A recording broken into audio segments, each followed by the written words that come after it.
What if one of the strangest ideas ever associated with the ancient Book of Enoch is based on a misunderstanding that has been repeated so many times that it now sounds like an ancient fact? The idea is simple, disturbing, and strangely comforting at the same time. Before you were born, you somehow knew the life waiting for you, saw its suffering and its joy, and agreed to enter it anyway. According to the popular version of this story, your circumstances were not random. Your family, your struggles, your opportunities, even the length of your life were supposedly presented to you before birth. Then your memory of that agreement was erased, leaving you to live out a decision you can no longer remember making. It is an extraordinary claim, but there is a problem. The Book of Enoch does not actually say all of that, and that makes the real story more interesting, not less. Because when the ancient text is separated from modern interpretations, something genuinely remarkable appears. Enochic literature does contain ideas about heavenly realms, souls, predetermined judgment, records in heaven, beings existing before earthly events, and a mysterious figure who is described as having been hidden before the creation of the world. It also presents Enoch as someone who is taken beyond the ordinary human world and shown secrets that are normally inaccessible to humanity. But nowhere does the surviving text plainly say, every human soul stood before birth, examined its future life, and voluntarily agreed to experience it. That sentence belongs to a modern interpretation. The ancient material is stranger. And if we want to understand why people make the connection between Enoch and the idea of choosing your life before birth, we have to go back to the beginning of the Enochic tradition itself. The figure of Enoch appears briefly in Genesis. He is described as a descendant of Adam through the line of Seth, the father of Methuselah, and a man who walked with God. Then Genesis gives him an unusually mysterious ending. Instead of describing his death in the ordinary way, the text says that Enoch was taken by God. That tiny statement became the seed of an enormous literary tradition. Centuries later, Jewish writers began imagining what Enoch might have experienced after being taken from the ordinary human world. The result was not one single book written at one moment by one historical author. What we call the first Book of Enoch, or Warrant Enoch, is actually a collection of different works composed at different times. That distinction is essential. The Book of the Watchers, the Astronomical Book, the Book of Dreams, the Epistle of Enoch, and the section commonly called the Parables of Enoch were brought together into the collection we know today. Some of these writings are very old, others are considerably later. The discovery of Enochic manuscripts among the Dead Sea Scrolls transformed what scholars knew about the book. At Qumran, researchers found multiple Aramaic manuscripts belonging to the Enochic tradition. The discovery demonstrated that major portions of the work existed centuries before the medieval Ethiopic manuscripts that preserved the complete text. The oldest sections include the Book of the Watchers and the Astronomical Book, which scholars generally place in the 3rd century BCE, or around that broad period. Cambridge scholarship describes the Qumran evidence as confirming that Reframing Enoch was not a medieval invention, but a collection containing very ancient Jewish writings. Yet there is an important twist. The section most often used when people talk about Enoch and pre-existence is the Parables of Enoch, chapters 37 through 71. And those chapters were not among the Enochic manuscripts found at Qumran. That does not automatically make them late Christian inventions. Most scholars place the parables around the turn of the era, commonly somewhere in the late 1st century BCE or early 1st century CE. But their textual history is different from that of the older sections. This matters because the popular story often combines passages from different parts of Enoch, as though the entire collection were written at the same moment and presented one unified doctrine. It did not. The ancient authors were wrestling with questions that sound surprisingly familiar to modern people. Why does evil exist? Why do righteous people suffer? What happens after death? Are heavenly events connected to earthly history? Is the universe governed by a hidden order? And perhaps most importantly, does a person's existence have a purpose that was established before that person understood it? Enochic literature repeatedly answers these questions through visions of heaven. Enoch is not portrayed as someone sitting on earth developing a philosophical theory. He is portrayed as a visionary. He is taken into heavenly realms and shown things that ordinary human beings cannot see. In the Book of the Watchers, he encounters strange landscapes, heavenly beings, places of punishment, and cosmic structures. He is shown where certain beings are confined and where heavenly phenomena are located. In the Astronomical Book, the focus shifts toward the movements of the sun, moon, stars, seasons, and heavenly gates. The universe of Enoch is therefore not an empty space. It is ordered. It has boundaries. It has appointed times. It has heavenly beings assigned to specific responsibilities.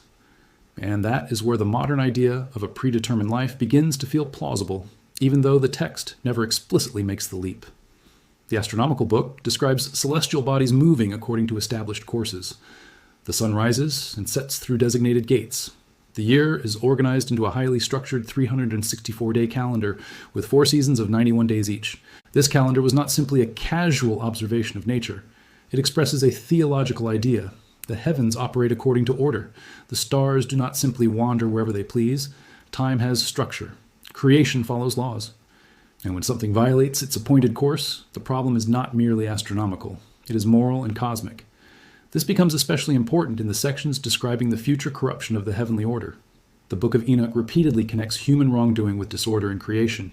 The world is not presented as a collection of unrelated events. Heaven, earth, time, judgment, and human behavior are connected.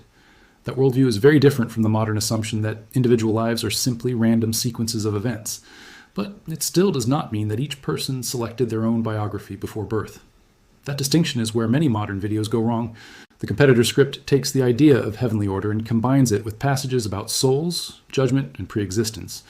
It then turns those separate concepts into a detailed system of pre-birth contracts. The result sounds ancient, but sounding ancient is not the same thing as being present in an ancient manuscript. The real mystery begins when we reach the parables of Enoch. Here, the focus changes dramatically. The text introduces a figure called the Chosen One, the Righteous One, and the Son of Man. This figure is connected with divine judgment and with a heavenly position of extraordinary authority. And some passages describe this figure in terms that have generated centuries of scholarly debate. And for Enoch 48, the figure is associated with a name existing before the creation of the heavenly bodies. Later, in 1 Enoch 62, the Son of Man is again described in language that raises the question of existence before creation. This is real Enochic material, and it is one of the reasons scholars discuss pre-existence in relation to the parables. But notice something crucial. The text is talking about a particular heavenly figure. It is not saying that every ordinary human being existed in a heavenly storehouse before birth and selected a personal life. That distinction is frequently erased in popular retellings. Modern readers hear the word pre-existence and immediately think about reincarnation, souls choosing families, or consciousness existing before birth.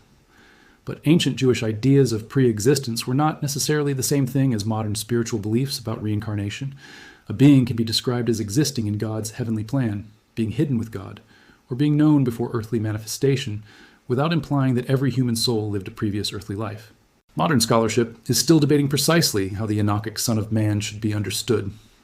A 2023 study by Michael Wade Martin argues that passages in the parables draw on Isaiah 49 and depict the figure's existence before creation in a particular theological sense.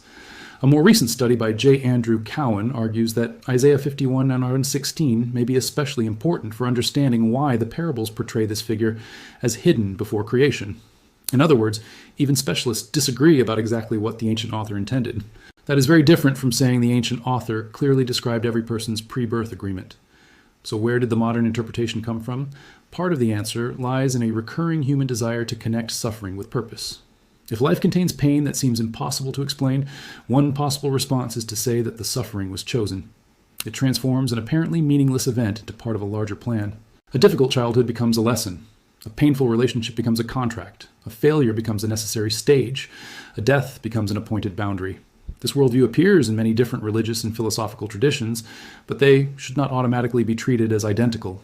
Plato's famous myth of error, for example, tells a story in which souls encounter different lives and choose among them before returning to earthly existence. That story appears near the end of the Republic and serves Plato's philosophical argument about responsibility, character, and moral choice. It is one of the clearest ancient examples of souls selecting lives. But Plato is not Enoch. The fact that two ancient traditions contain superficially similar ideas does not prove that one copied the other or that they were describing the same metaphysical process. Likewise, later Hindu and Buddhist traditions developed sophisticated ideas involving rebirth and karmic consequences, but those systems cannot simply be inserted into Enoch. The differences matter. The Enochic worldview is rooted in Second Temple Judaism. It is concerned with divine justice, heavenly judgment, angels, revelation, cosmic order, and the destiny of humanity. It is not presenting a modern self-help philosophy in which every person chooses an educational curriculum before incarnation. And yet there is another part of Enoch that makes the question of predetermined destiny even more intriguing: the heavenly tablets. Throughout ancient Jewish apocalyptic literature, heavenly records play an important role. Events can be written in heaven before they happen on earth. Divine knowledge can be represented as something recorded in heavenly books or tablets. In Enoch, these heavenly records are connected with the history of humanity, judgment, and the order of creation. This is an ancient way of expressing an idea that remains philosophically difficult today. What does it mean for an event to be known before it happens? If God already knows what you will do, are your decisions free? If your future is recorded in heaven, are you really choosing it? And if a heavenly record exists before an event occurs, does that mean the event was predetermined? Enoch does not provide a modern philosophical solution. Instead, it gives us imagery, books, tablets, records, judgments, appointed times, heavenly witnesses. The imagery creates a universe in which history is not unknown to God. But knowledge is not automatically the same thing as coercion. That is one of the most important distinctions missing from the popular "you chose your life" version of the story. Knowing that something will happen is not necessarily the same as forcing it to happen. Imagine someone reading a completed book. The reader knows the ending, but the reader did not cause the events in the story. The analogy is imperfect, especially when applied to divine knowledge, but it shows why the existence of a heavenly record does not automatically establish pre-birth consent. And there is another problem with the competitor's argument. It claims that Enoch describes the exact length of each person's life as something they see and accept before birth, but the passage cited does not establish that. The astronomical book is primarily concerned with the structure and movement of heavenly bodies. Its calendar and celestial calculations are important evidence for ancient Jewish astronomical thought. Scholars do not interpret its astronomical system as a documented mechanism for assigning individual human lifespans. That connection is a modern construction.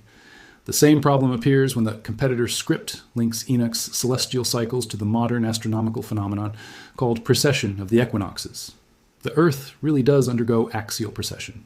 The direction of Earth's rotational axis slowly changes, producing a cycle of roughly 26,000 years.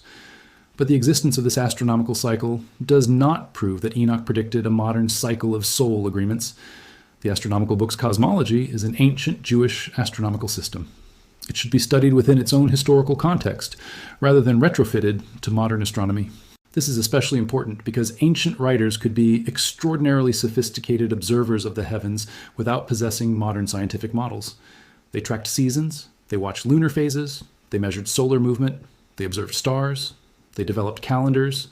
Their observations could be mathematically impressive while still being embedded in a completely different cosmological framework. That does not make the ancient system foolish. It makes it ancient. And that is precisely why the real Book of Enoch is more fascinating than a fabricated prediction. It allows us to see how people more than 2,000 years ago attempted to understand a universe that seemed governed by hidden rules. They looked at the sky and saw order. They looked at human suffering and demanded justice. They looked at death and asked whether it had meaning. And they imagined that somewhere beyond ordinary perception, the answers were already recorded. This is also why the history of Enoch's survival is so remarkable. The complete form of First Enoch survived in Ethiopic, in the Ge'ez manuscript tradition associated with the Ethiopian Orthodox Church. Western Europe became aware of the Ethiopic text in the 18th century after James Bruce brought manuscripts from Ethiopia. Before that rediscovery, scholars in Europe knew about Enoch primarily through fragments, quotations, and references preserved by earlier writers. Then came the Dead Sea Scrolls. The Qumran discoveries demonstrated that the Enochic tradition was far older than the surviving medieval manuscripts. Multiple copies of Enochic writings were found among the scrolls. That changed everything. It proved that Enoch was part of the intellectual world of ancient Judaism long before Christianity existed. It also demonstrated that some Jewish communities treated Enochic writings as highly significant, perhaps even authoritative. But another popular claim needs to be corrected. It is often said that Christianity removed the Book of Enoch from the Bible at the Council of Laodicea in 364 CE. The historical evidence is much more complicated. The Council of Laodicea did include canons concerning acceptable books and church reading, but the authenticity and transmission of the famous Canon 60, which contains a biblical book list, are disputed. It is therefore inaccurate to tell viewers that a single council simply voted to remove Enoch from the Bible. Different Christian traditions developed different relationships with Enochic literature over time. The Ethiopian Orthodox tradition eventually preserved First Enoch as part of its scriptural canon. Many other Christian traditions did not. That difference is historically significant, but it does not require a conspiracy. Books disappear from canons for many reasons. Communities inherit different traditions. Texts become difficult to obtain. Languages change. Theological preferences evolve. Manuscripts survive in some regions and disappear in others. And eventually, one tradition can preserve a text that another has almost completely forgotten. The history of Enoch is therefore less like a secret manuscript being deliberately locked away by one institution and more like a complicated history of transmission across different religious communities. There is, however, one fascinating fact that cannot be dismissed. The Book of Enoch had an influence on the world in which early Christianity emerged. The New Testament letter of Jude explicitly refers to a prophecy attributed to Enoch. That means at least one early Christian author knew Enochic tradition well enough to quote or closely echo it. This is important because it shows that Enoch was not an obscure modern rediscovery. It was part of the religious environment surrounding early Judaism and Christianity. People knew it. People copied it. People debated ideas that appear in it. And some of its imagery entered later religious thought. But the specific idea that you personally agreed to this life before birth remains something we have to treat cautiously. There's another reason the idea is so powerful. It answers one of humanity's oldest emotional questions. Why this life? Why these circumstances? Why this family? Why this body? Why this suffering? Why these particular opportunities? Why do some people seem to receive advantages from birth, while others begin under almost impossible conditions? The pre-birth agreement theory gives a simple answer. You chose it. But that answer comes with a serious moral problem. If someone chooses their suffering before birth, does that mean we should stop helping them? If poverty was chosen, should poverty be accepted? If illness was chosen, should medicine be rejected? If abuse was chosen, should the victim be blamed? Clearly not. And that is why, even if someone finds the concept spiritually meaningful, it should never be used to assign responsibility for suffering to the person experiencing it. Ancient Enochic literature itself is much more concerned with judgment against wrongdoing than with blaming victims for their circumstances.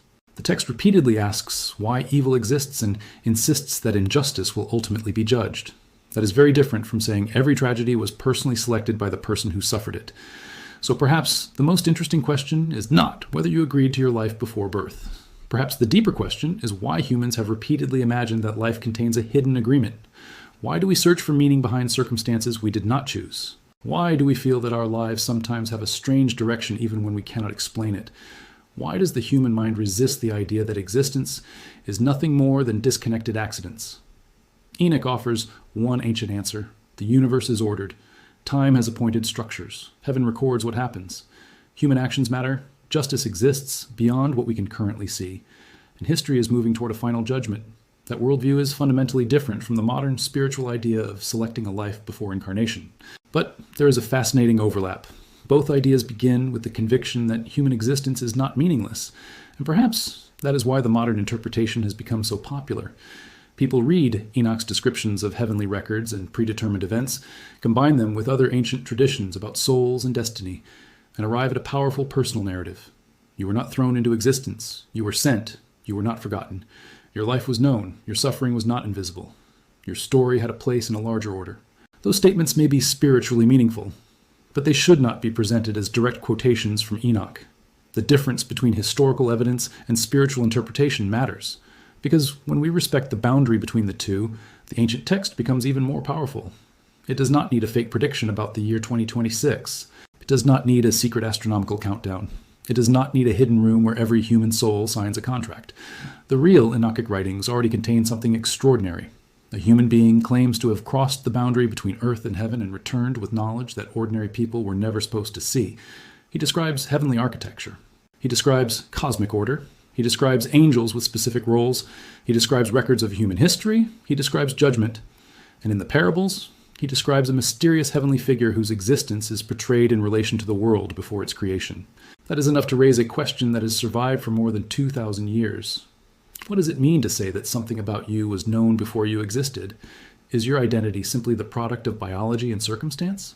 Is your future created one decision at a time? Or is there some larger dimension of reality in which the story of a human life is already known, even while the person living it experiences every decision as uncertain?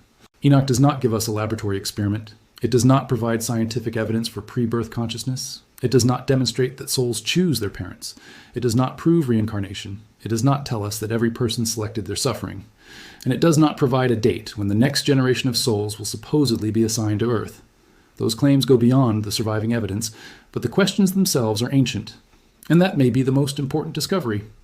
The real Book of Enoch is not valuable because it secretly predicted modern events. It is valuable because it allows us to hear how ancient people confronted questions that we still cannot escape. They looked at the heavens and asked what lies beyond them. They looked at death and asked what comes next. They looked at suffering and demanded an explanation. They looked at history and wondered whether it was moving toward a predetermined destination. And they imagined that somewhere above the visible world were records containing knowledge that humanity had lost. The modern version says that you once knew the terms of your life and forgot them. The ancient text says something subtler. There are heavenly realities beyond ordinary human knowledge. There are appointed times. There is divine judgment. There are records. There are beings who belong to the heavenly realm. And there are secrets that human beings can know only through revelation. That difference may seem small. It is not. It changes the entire meaning of the story. If you believe you personally chose every event before birth, you may begin looking at your suffering as something you deliberately selected. If instead you read Enoch historically, the message is different. Your life is part of a universe that the ancient author believed was ordered and morally meaningful, even when that order was invisible to human beings. You do not need to believe that every tragedy was chosen to take something valuable from the text. You can ask the question Enoch actually invites. What if reality is larger than what human beings can currently see? That question is still alive, and perhaps that is why Enoch continues to fascinate people thousands of years after the first versions of these writings were composed. Not because it proves that you signed a contract before birth. It doesn't. Not because it predicts a secret date when souls will be reassigned. It doesn't. And not because a forgotten church council supposedly erased the truth from history. The evidence does not support that simple story. Enoch matters because it preserves an ancient attempt to map the invisible. It tells us that people living long before modern science were already asking whether time had structure, whether human history had meaning, whether heavenly records existed, whether justice extended beyond death, and whether some realities existed before the world we experience. And perhaps the most unsettling possibility is not that you chose this exact life before you were born. It is that the ancient authors believed there were dimensions of existence that humanity could not perceive directly, yet which might still determine the meaning of everything we experience. That is a mystery we have not solved. And unlike the invented claims about a coming cycle of soul agreements, that mystery is genuinely present in the ancient text. The Book of Enoch does not tell us exactly when you agreed to this life. It does something more provocative. It asks whether the deepest truths about your existence might have been established somewhere beyond the limits of human memory, somewhere outside the ordinary world, in a realm where time, judgment, identity, and destiny were understood differently. Maybe that is why this story has survived. Not because it gives us an easy answer, but because it refuses to let the biggest questions disappear. And if you have ever looked at your own life and wondered why you were born into these exact circumstances, why certain events happened, or whether your existence has a purpose larger than what you can currently see, you are asking the same kind of question that ancient people were asking when they first told the story of Enoch. The difference is that they answered it through visions of heaven. We answer it through philosophy, science, religion, psychology, and personal experience. But the question remains, why are we here? The Book of Enoch does not give us proof that every soul agreed to its life before birth. What it gives us is something more historically valuable, a window into a world where human beings believed that the visible universe was only part of reality, that heaven contained records and mysteries, and that the story of humanity could not be understood simply by looking at the world around us. And perhaps that is the real reason Enoch still feels so unsettling. It does not tell you that you already know the answer. It reminds you that, according to the people who wrote these ancient visions, you may never have been seeing the whole picture in the first place. If you enjoyed this investigation into the real Book of Enoch, its ancient manuscripts, its mysterious visions, and the ideas that later generations built around it, subscribe to the channel. More importantly, keep questioning the difference between what an ancient text actually says and what people centuries later claim that it says. Because sometimes the truth is less sensational than the legend, but far more fascinating.